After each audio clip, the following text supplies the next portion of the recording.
उसके संबंध में हमारे लिए गुरु तत्व जो है ना अपने आप में सर्वोपरि है। श्री गुरुदेव भगवान आचार्य चरण, पूर्वाचार्य आचार्य चरण, वर्तमान विराजमान आचार्य चरण, गुरु, इनमें और प्रियालाल में कोई अंतर नहीं। अभेद होकर के ये ले रहते, दोनों एक ही। हमें लगता है हमारे जीवन में यदि गुरु तत्व की प्राप्ति न होती, सदगुरु चरण न मिले तो हम सरकार को जानते थे। प्रियालाल को जनाने वाले, प्रियालाल से मिलाने वाले, प्रियालाल का लाभ लड़ाने वाले श्री सतगुरु चरण कमल ही। ज्यो गुरु त्यों गोविंद, बिन गुरु गोविंद किन लगो, ज्यो आमाशा तो निगुहा। जैसे गुरुदेव का स्वरूप ऐसे गुरुदेव बोले स्वरूप,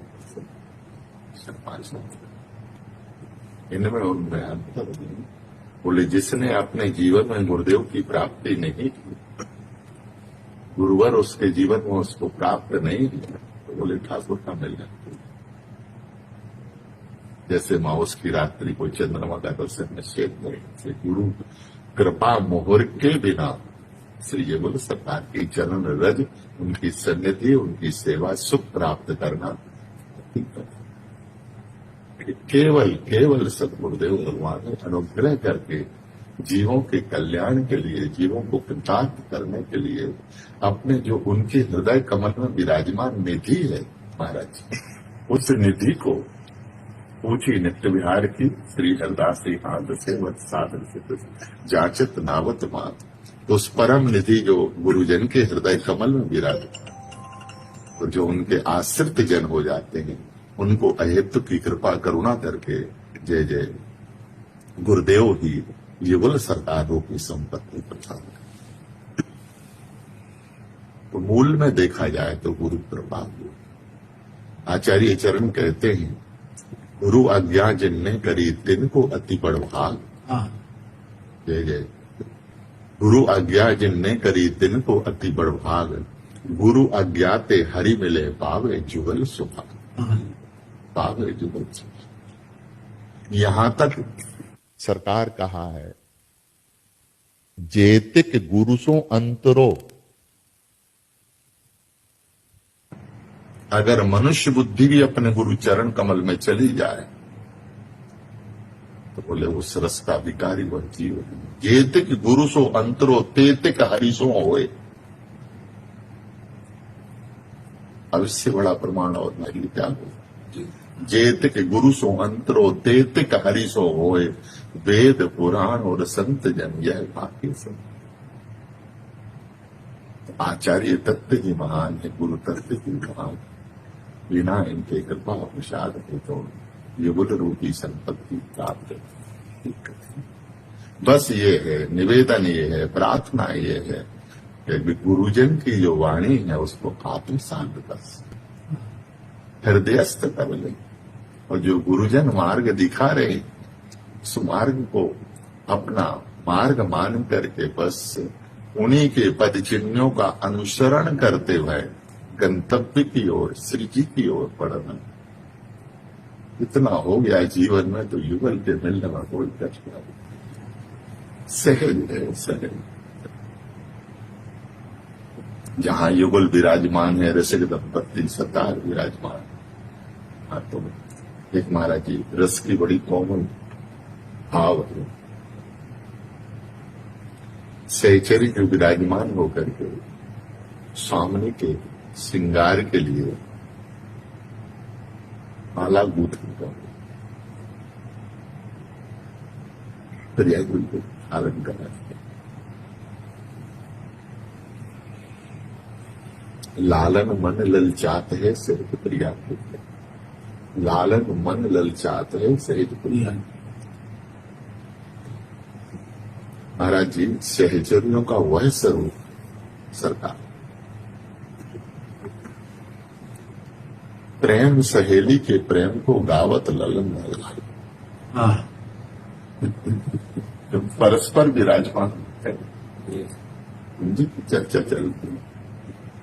तो प्रिया जी स्यों मुक्त कंठ से अपने प्राण प्रिय सहचरियों का यशवर रस प्रेम सहेली के प्रेम को गावत ललना छिन छिन रस विस्तरत रसिक प्राण प्रतिपाल।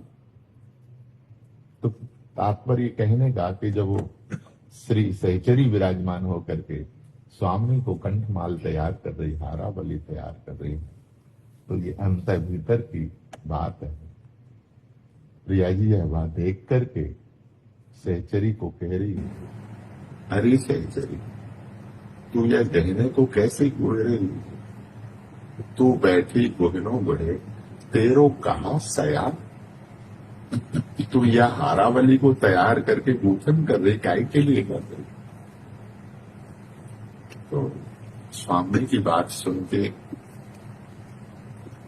सहचरी ने विनती की, जय स्वामी आपके कंठमाल में यह हार या के लिए का गूंथन कर रहे हैं, तैयार कर आपको धारण कर। इतना सुनकर के प्रिया जी कहने, अरे सखी तू यह गहने को तैयार कर रही, लेकिन मेरे गहनों तो कुछ और ही। तू बैठी गुहनों गए तेरो कहा सयान।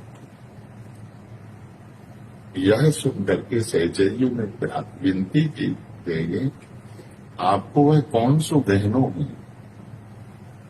इसको आपने धारण कर रहा है।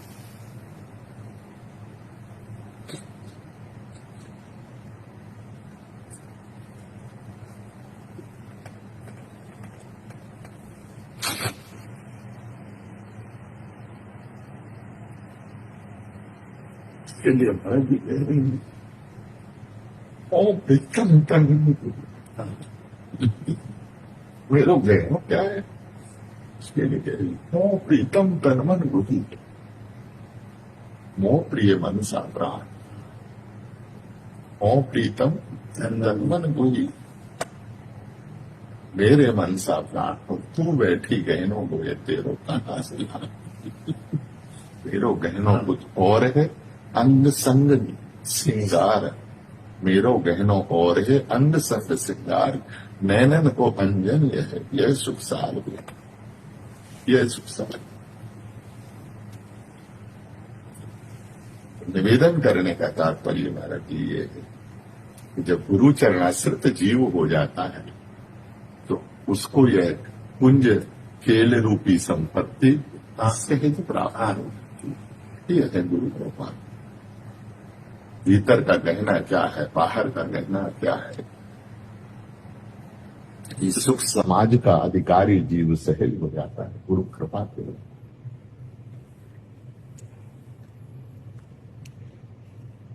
खूब मन में थी महाराज जी, मंगलमय आपका दर्शन। महाराज जी श्री किशोर दास जी का जो प्रसंग है, जो गुरु जी ने थोड़ी कठोरता की, वो महाराज आप सुनिए।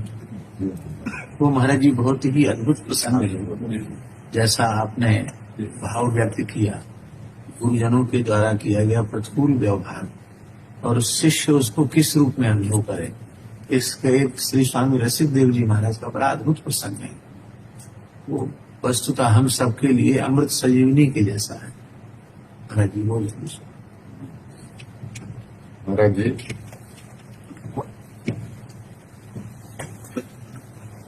स्वामी जी महाराज, स्वामी हरदास जी महाराज थे पंचम आचार्य स्वामी श्री नरेंद्र जी, जिनके से श्री ठाकुर गोरीलाल जी महाराज उनकी विराजमान है। स्वामी नरेंद्र जी महाराज, वो श्री नरेंद्र जी महाराज जय जय सेज सजाने की, सेज लगाने की जो कोमल से बिहारमयी सेवा है, वो है नरहर दास प्रिय मन की जाने आंगे से भी सब चित दे सुनो प्यारी, सुगंध फूल फूले श्री वृंदावन, वैसे ही छिटक रही जो पद है नरहर दास प्रिय मन की जाने आंगे से समाधि। तो निकुंज में जो सेज लगाने की श्री नरहर दास जी, और ये पंचम आचार्य चरण स्वामी श्री नरेंद्र जी। जिनके सेवे ठाकुर गोरीलाल जी महाराज। ठाकुर जी आपकी मातृ। तो उनके ही से भी इनका भी प्रागट्य श्री निर्मल राज से, और उनके ही बटुआ बिहारी टटिया स्थान वाले बड़े प्राची कहते थे स्वामी राधा चरण भैया रे, दास को लाला कहते थे, कभी लाला रे, ये बटुआ को ठाकुर के बड़ो लाडू आचार्य से ये बोलने वाले थे, बड़े प्रेम से इनकी सेवा करी, ऐसे महाराज जी की। तो आचार्य चरण जहां विराजमान होते, जहां जाते, तो बटुआ बिहारी संघ में ही कहते, पूरी सी ठाकुर गोरीलाल। तो उन्हीं के शिष्य हुए महाराज जी स्वामी श्री रसिकदेव जी, छठवें आचार्य चरण। और यहाँ इनके 52 शिष्य थे उस काल में, और उस काल में 52 कुंजे रही वृंदावन में आचार्य। उनमें ज्येष्ठ श्री गोविंद देव जी महाराज थे, और छोटे श्री ललित किशोरी देव महाराज और श्री पीताम्बर देव जी।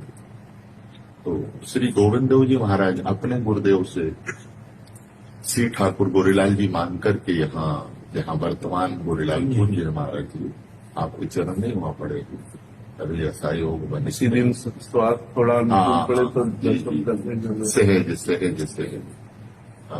तो वहाँ रसिक त्रयी भी है, रसिका तीन और रसिकाचार्यों में परस्पर मिलन युक्त हुआ। बाल काल में शायद दर्शन किया हो। नहीं, एक बार तो क्या कई बार दर्शन किए, पर महिमा सुन के जब दर्शन होता है तो वो एक आश्चर्य होता है। और सहज दर्शन में तो जैसे कई बार उधर गले से निकले तो रसिक बिहारी जैसे दर्शन हो गए, और जैसे महिमा सुन करके तो एक विशेष आकर्षण होता है। ऐसे तो भिक्षा मांगते ढूंढते थे तो गलियों में वहां पर महाप्रभु जी, स्वामी जी और हरिराम व्यास जी विराजे, वो जगह रसिक त्रिवेणी की नित्य मिलन स्थल। जी महाराज, अपने आप में बहुत गुरुत्वाकर्षण है, जाते ही रोमांचित सहज हो जाता है। तो श्री स्वामी श्री रसिकदेव जी उनके, तो उनकी ये तो गोरीलाल जी मान करके गोविंद देव जी यहाँ आ गए, तो राजा महाराजाओं ने कुंज बना दी है। 6 आचार्यों की वाणी करुआ गोदी लेके पुलिन में स्वामी श्री ललित किशोर देव जी महाराज विराजमान हो गए, तो तटीय स्थान हो गया। और निज गद्दी के ऊपर श्री पीताम्बर देव जी महाराज को, महाराज जी इनके चरित्र में आया पीताम्बर देव जी महाराज के। गुरुदेव जब कुंज में जाने लगे, स्वामी श्री रसिकदेव जी महाराज प्रवेश कर रहे हैं, तो सामने कलयुग खड़ा है। 52 शिष्य तो कई विरक्त उस काल में उनके महाराज जी के, तो सामने कलयुग खड़ा है। तो गुरुदेव कह रहे हैं, देखो देखो ये नंग दुलंगा खड़ा हुआ है, अब इसको रोकने की सामर्थ्य तुम किसमें है? शिष्यों को बोले, 52 शिष्य में इसको कौन रोक पाएगा? ये मेरी प्रतीक्षा में है कि हम प्रवेश करते ही कुंज महल में और ये प्रवेश करेगा। ये देखरी के नाम ताका क्रोध की बात। तो सब गुरु चरणों में गिर के और प्रार्थना की गई, जैसे कहा जिसको आप इंगित कर देंगे, तो गुरुदेव के वचन, गुरुदेव ने कहा इसको केवल पिता बनना है। तो स्वयं साक्षात श्री कृष्ण की पिता बन, तो फिर उनको निज गति। ऐसे इस अद्दासी परंपरा के क्रम में 3 भाग हो गए, गोरीलाल जी कुंज, श्री तटीय स्थान और श्री रसिक बिहारी जी। तो इन्हीं के सेवायत श्री स्वामी श्री रसिकदेव जी महाराज, उनके ही सेव्य श्री रसिक बिहारी जी महाराज जी, और ये सबसे प्राचीन ठाकुर हैं। इनको 2100 वर्ष प्रकट किए हुए हो गया रसिक बिहारी जी महाराज को। ये स्वामी श्री ललित भान देवाचार्य जी महाराज ने इनको प्रकट किया निधवन राज से। लेकिन द्वारका की रानी आई तो जैसे श्री बांके बिहारी जी को स्वामी जी महाराज ने, श्री स्वामी बिहारंदेव जी महाराज ने प्रदान कर दिए गुसाई परंपरा में, ऐसे ही द्वारका की रानी साहिबा आई तो गुरु जी से कहा, गुरुदेव ठाकुर संपत्ति हमें दे दो। अच्छा तुम्हारी इच्छा है, तो महापुरुषों के तो अंतःकरण विराजमान, तो उनको दे दिए। तो 1000 वर्ष द्वारिका रहे हैं यही रसिक बिहारी जी महाराज जी। वो 500 वर्ष डोंगरपुर स्टेट में महाराज जी रहे स्वामी श्री रसिक बिहारी जी महाराज।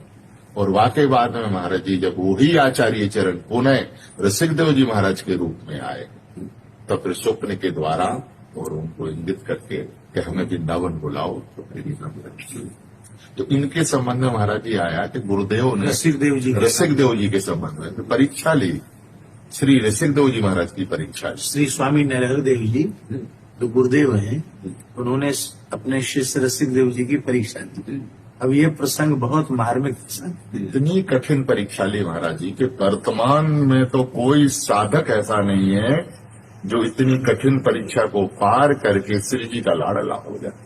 और कठिन, ऐसी कठिन उस चरित्र में आया महाराज जी, ज्यों कुंदन कसले तो सुनारा, ज्यों कुंदन कसले सुनारा, जैसे स्वर्णकार सोने को कसता है, ऐसे गुरुदेव ने सच्चाई की कसौटी के ऊपर श्री रसिक देव जी महाराज को कसा है और अपने परिकर को कह दिया, केशवदास आदि जो उनके गुरु भाई थे, कि रसिक के पीछे पड़ जाओ, रसिक के पीछे पड़ जाओ। अब रसिक के पीछे का मतलब सब रसिक के पीछे पड़ जाओ तो चुगली करना, ये करना, वो करना, और वो गुरु जी महाराज या हमें रसिक जी परेशान करते हैं, रसिक देव जी परेशान करते हैं। गुरु जी ने कहा अच्छा, एक दो बार ऐसे ही चला दिया, तीसरी बार जब शिकायत करी, कभी आसन फेंक देते, कभी कुछ कर देते, नाम उनका लगा देते। अब तो शिकायत पूछते सब। तो इस प्रकार से जब ये लीला हुई तो गुरुदेव ने कहा अच्छा, अब इसको रसिक को बुलाओ, और बुला करके कहा तू वृंदावन से निकल। अच्छी बात नहीं, आश्रम से निकल जाओ, आश्रम से निकल जा। दो शब्द भी नहीं कहे गुरुदेव, क्यों निकाला जा रहा, दास की गलती क्या है, साष्टांग चलो गुरुदेव जो आज्ञा, ऐसे कहते रात ने प्रणाम करके गुरु चरणों में आगे। एक सुनार जाति का जो भगत था, उसके आश्रय लिया और जाकर वृंदावन में, और वहां विराजमान हुए। गुरु विरह में रोते रहते। सेवक ने विनती की, महाराज जी ऐसे विरह में रहोगे तो फिर कैसे काम चले। बोले गुरुदेव के बिना ये शरीर नहीं रह सकता, तो गुरु आज्ञा है तो करें क्या, कोई उपाय तुम खोजो। तो सेवक ने कहा महाराज जी हम क्या उपाय कर सकते। बोले तुम यह उपाय करो, यदि गुरुदेव के वस्त्र भी आ जाएंगे तो हम उनको अमनिया करके और प्रणाम करके अपने हृदय को शीतल करें। ये स्वामी ऋषि देव जी महाराज जब उन्होंने ये कहा तो ठीक है गुरुदेव हम प्राप्त, तो वो महाराज जी के ही शिष्य था, इनका गुरु भाई लगता था, गृहस्थ में शंगा नाम था। तो गुरु जी के चरणों में, स्वामी नरहर जी महाराज के चरणों में कहा, गया और प्रणाम करके कहा गुरुदेव आपकी आज्ञा हो तो आप कीजिए, वस्त्र जो है ना दास धो करके ले आवे। तो उन्होंने कहा ठीक है तेरी ऐसी श्रद्धा है तो कर ले, तो वस्त्र दे दिए। तो यहाँ रसिक देव जी महाराज अपने कर कमल उनको साष्टांग करते, वस्त्रों को अमनिया करके सुखा के सुंदर घड़ी तय करके फिर साष्टांग करते, और सेवक के द्वारा हुआ वस्त्र जाके भिजवाते गुरु चरणों। ये 4-6 दिन ये सेवा का क्रम रहा। अंतर्यामी गुरुजन होते हैं, बोले या भगत में इतनी श्रद्धा कहाँ है जो मेरे वस्त्रों की सेवा, कहीं हो ना हो, रसिक तो नहीं है। ये अंतर्यामी गुरुदेव चाहे। तो जब दूसरे दिन सेवा लेकर के सेवक आया तो गुरुदेव ने कहा क्यों रे, तेरे कुटिया में तेरे घर में रसिक देव है क्या। तब झूठ कैसे बोले। जी महाराज मेरी आज्ञा है, उसको इसी समय निकाल दे और कह देना वृंदावन की सीमा छोड़। महाराज जी है कठिन, बहुत हमारे जैसे चालक तो 3 काली उत्तीर्ण हो सकते हैं। ये आज्ञा जैसे सुनाई है, गुरु चरणों को कुंज को वहीं साष्टांग किया है जो आज्ञा गुरुदेव। और रोते हुए 4 अपने शिष्यों को साथ लेकर के आप मथुरा मधुपुरी निवास की। मधुपुरी में निवास करे, वहां रहने के बाद और वहां से जो भिक्षावृत्ति होती और जो कोई जैसे धोखे से भी भेंट चढ़ा गया है वो किसी न किसी सेवक के माध्यम से वो गुरु चरणों में भिजवाते। ऐसे क्रम से ये महीनों बीते और जब ये गुरुदेव ने फिर जान लिया कि अरे अभी तो ये ब्रजमंडल में ही है। ये सेवा लाने वाले से पूछा कहाँ से लाते हो? महाराज जी एक महात्मा है वो दे देते हैं, वो कहते हैं हमारे गुरुदेव के स्थान में भिजवा दें। ऋषिक देव जी इस क्रम से, और आप मधुकरी भिक्षा से अपना निर्वाह करते रहे। तो जो लाने वाला भिक्षा देने वाला जो सेवा गुरु चरणों में अर्पित करता उसको जाके कहा जाओ जिसने ये भिक्षा दी है तुम्हारे लिए कि गुरु चरणों में देना, उनको कह देना कि तुम मथुरा छोड़ करके चले जाओ यहाँ, ब्रजमंडल छोड़ बस। ये हत्या मिली हो साष्टांग पुनः गुरुदेव के चरणों में प्रणाम किया और जाकर के ब्रज भूमि को प्रणाम, वृंदावन को प्रणाम, कुंज को प्रणाम, और जाकर के बुंदेलखंड विराज पूरा गांव है वहां पर जाकर के श्री ऋषिक देव जी महाराज विराजमान हुए हैं। ऐसे बहुत कठिन महाराज जी उनकी परीक्षा है। और वहां जब एक बार गुरुदेव स्वामी नरहृदय जी महाराज बुंदेलखंड की यात्रा में विराजे हैं, उस काल में आज से 450 वर्ष पूर्व वहां विराजे हैं, तो एक गांव में गुरुजी विराजमान है, दूसरे गांव में पूरा गांव में ऋषिक देव जी विराजमान है। तो महाराज जी जैसे निकले होंगे तो किसी लता के उससे महाराज जी के सिर में चोट आ गई, लता के नीचे से जा रहे होंगे स्वामी नरहृदय जी महाराज को चोट आ गई और किसी भक्त ने उनको गरम गरम दूध पिला दिया, तो वो महाराज जी के मुख में छाले हो गए। ये पीड़ा जो है गुरुजी को यहां हुई है, लेकिन ये पीड़ा का अनुभव सच ऋषिक देव जी वहां विकल रोने लगे। भक्तों के बीच में ऐसी समाज लगा हुआ छटपटाने लगे मछली की तरह। मछली की विकल होकर रो रहे, हाय हाय हाय मेरे गुरुदेव का सिर भारी हो गए, मुख में छाले पड़ गए। तो पूछा ये कैसे कृपानाथ आप यहाँ विराजे हैं, गुरु जी यहाँ है नहीं, कोई सूचना आई नहीं। बस बस भैया बस ये मत पूछो। तो सेवकों ने गुप्तचर के रूप में, गुप्त रूप में 4 सेवकों को भेजा श्री नरहृदय जी महाराज, और वहां भेज करके प्रणाम किया। तो सहज में जैसे आपके चरणों में कोई आके बैठे, और तो गुरु स्वामी नरहृदय जी महाराज के चरण कमल में बैठ करके सहज भाव में सेवक कह रहे हैं, महाराज जी गर्म दूध पीने से आपके मुख में छाले हो गए, कोई विषय नहीं, कोई चर्चा नहीं, और ये नूतन वृक्ष की डाली लगने से आपका सिर भारी हो रहा है। ये सुने तो नरहृदय जी महाराज ने कहा ये कौन कहाँ का सिद्ध है जो हमारी पीड़ा को ये जाने, ये इसमें कहां से है? तो फिर मुख से निकला, क्या तेरे पास रसिक है? जैसे अब छिपाएं तो छिपाएं कैसे? समझाना गुरुदेव हैं तो विराजमान इतना कहते जाओ मेरी आज्ञा है, बुंदेलखंड छोड़ के चला। तब गुरु चरणों में सेवकों ने चरण पकड़ लिए, महाराज जी अब तो अति हो गई है महाराज जी, तो ऐसी आज्ञा ना करें, ऐसी आज्ञा ना करें। वो भी सेवक थे। जब रोने लगे सारे शिष्य उनके चरणों में, तब गुरु जी अच्छा ठीक है। इतना कुछ काल विराजे, वहां से चल करके पुनः श्री वृंदावन आए। मिले जी नहीं, ना आज्ञा दी ना मिले वहां से, और सीधे श्री वृंदावन आए।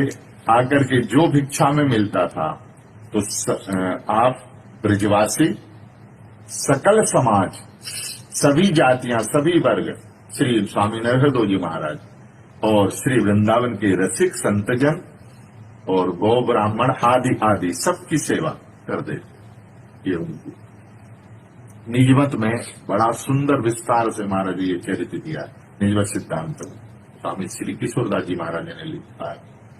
तो जब गोरे यहाँ आके विराजमान हो, उस समय रसिक बिहारी जी डोंगरपुर है महाराज जी, गोरेलाल जी की ही सेवा पूजा यहाँ विराजमान। जब निधवन छोड़ा है तो निधवन छोड़ करके यहाँ आचार्य चरण आए, जो बलखंडी के मध्य में जो वर्तमान श्री रसिक बिहारी जी, यहीं आकर के आप विराजमान हुए। राजा महाराजों की कुंज को बनाया, तो गोरेलाल जी की ही अर्चा थी। तो जब श्री आचार्य चरण अपने निज कर कमल से सेपी की सेवा करते, ठाकुर जी की सेवा, तो जैसे कुंज में सेवा में पधारे, तो सेवा करते करते श्री गोरेलाल जी ने कहा, हे आचार्य चरण, अब सारी सीमाएं पार हो रही, अब रसिक की परीक्षा, रसिक जैसा हृदयवान दूसरा कोई हम सेवक मिलेगा जो मेरे प्रति मेरी अपेक्षा आपके चरण कमलों में जिसकी अनन्य प्रीति है, वो हमारा प्राण प्यारा हो जाता है। ये ठाकुर जी के वचन। ये विशेष बात है कि मेरे से अधिक प्रीति आपके चरण, मेरी अपेक्षा आपके चरण कमलों में, और जिसकी गुरु चरण कमलों में प्रीति है वो हमारा। इसलिए रसिक का परित्याग नहीं करो, मेरी आज्ञा है। साहर्ष रसिक देव जी को उसी समय पत्र लिखा। पत्र लिख करके और सेवकों के द्वारा बुंदेलखंड भिजवाया गया। पूरा गांव लेकर के पहुंचे।